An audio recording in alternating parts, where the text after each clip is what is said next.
وہ مقامی رکیدیم میں پہنچے جہاں پیاس کی شدت سے بےتاب ہو رہے تھے۔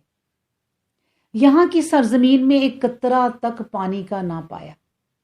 اس پر لوگ غصے میں آئے اور موسیٰ پر ٹوٹ پڑے، لیکن وہ خدا کے آگے دعا زاری کے ساتھ مشغول ہو گئے۔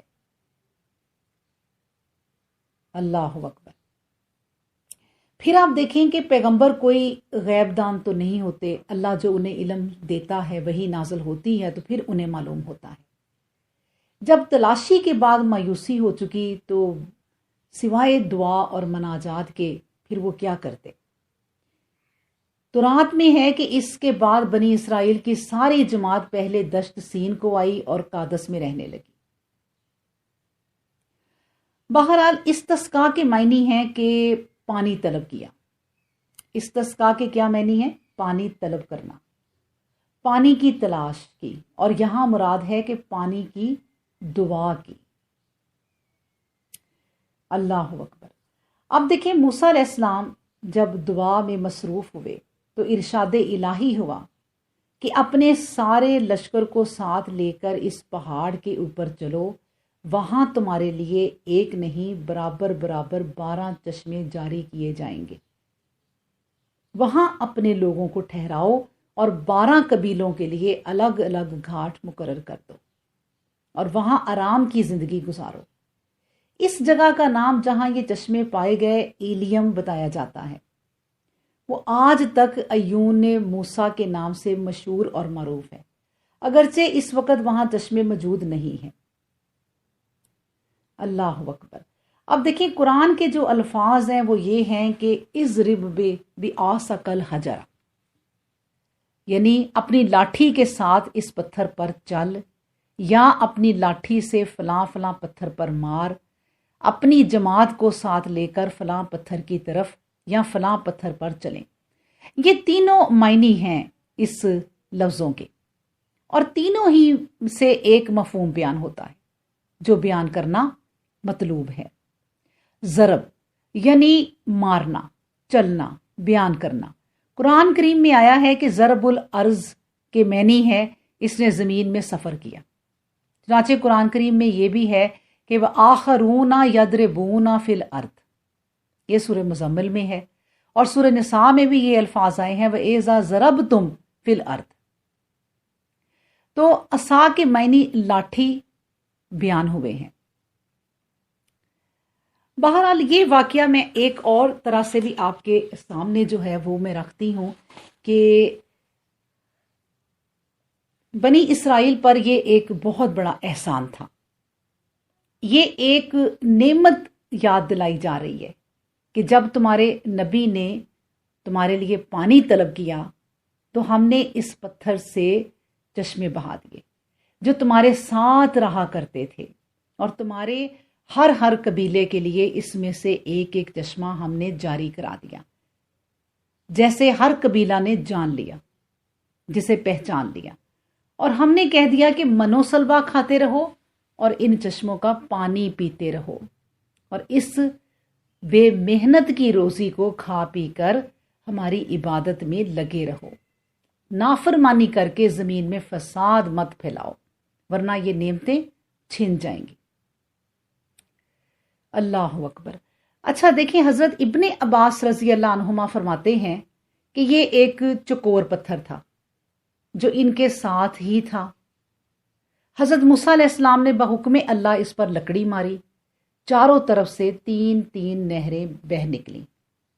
یہ پتھر بیل کے سر جتنا تھا جو بیل پر لاد دیا جاتا تھا، جہاں اترتے رکھ دیتے اور عصا کی ضرب لگاتے ہی اس میں سے نہریں بہہ نکلتی، جب کوچ کرتے تو اٹھا لیتے اور نہریں بند ہو جاتی اور پتھر کو ساتھ رکھ لیتے۔